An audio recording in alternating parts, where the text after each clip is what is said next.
Picture yourself as a high-powered corporate executive in the mid-1950s, cruising above the clouds at 10,000 feet. Looking at this image of an executive cabin, you see the standard luxuries of the era. These planes featured wide picture windows, heavy soundproofing, and couches designed for board meetings on the wing. But beneath that plush upholstery and polished wood hides the battle-hardened skeleton of a World War II submarine hunter. After the war, the military dumped thousands of surplus bombers onto the civilian market. At the same time, a booming American economy created a sudden demand for fast, long-range private transports. Companies bought these bombers and performed radical mechanical surgery. They ripped out the bomb bays, widened the cabins, and stretched the fuselages by nearly 4 feet to make room for VIP seating. Post-war capitalism successfully erased the original identity of these machines, turning heavy weapons of war into flying boardrooms. Today, when museums acquire these heavily modified planes, they face a staggering technical challenge. You can't simply strip the paint and expect a warbird.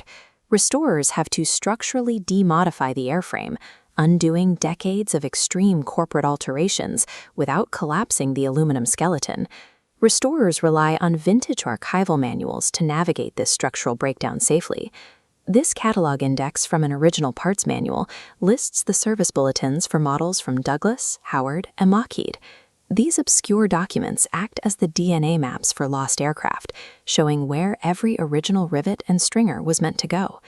Reversing history requires precision. Passion alone cannot guide the scalpel.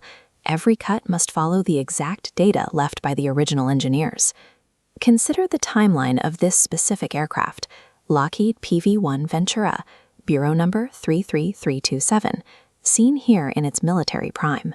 During the war, the Royal Canadian Air Force deployed this plane to the Pacific coast.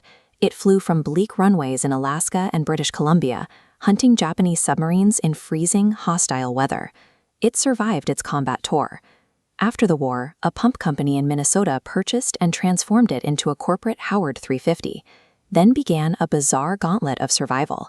Florida police seized the aircraft in 1984. It survived a ground fire in 1994, and in 2005 it rode out Hurricane Katrina on a New Orleans tarmac. This single airframe survived enemy fire, criminal seizures, and a Category 5 hurricane, a physical witness to 80 years of history.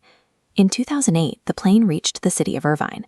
The restoration team set out to strip away the civilian mods and return the Ventura to its World War II configuration. The first step was massive, detaching the wings from the corporate fuselage so the airframe could be shortened to its original length. The cabin was gutted. Wide executive windows were swapped for military spec paneling, and the original nose section was rebuilt from scratch. Mechanics then bead-blasted the heavy landing gear, scouring away 60 years of grease and civilian paint to reach the bare metal. Finally, the team applied the classic World War II navy blue camouflage. Using relentless mechanical effort and archival data, the crew peeled back the corporate disguise to resurrect the machine beneath. The Ventura finally stood ready for its public debut, a pristine World War II airframe restored to its 1943 configuration. But in 2015, the project suddenly stopped. The newly rebuilt plane was pushed into a hangar and locked away in indefinite storage. It sat in the dark for 8 years. Then, in November 2023, the city of Irvine neglected and ultimately destroyed the restored airframe.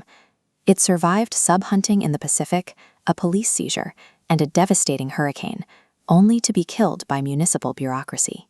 Surviving 80 years of combat and overhaul is easier than surviving institutional neglect. True preservation requires institutional stewardship long after rivets are polished.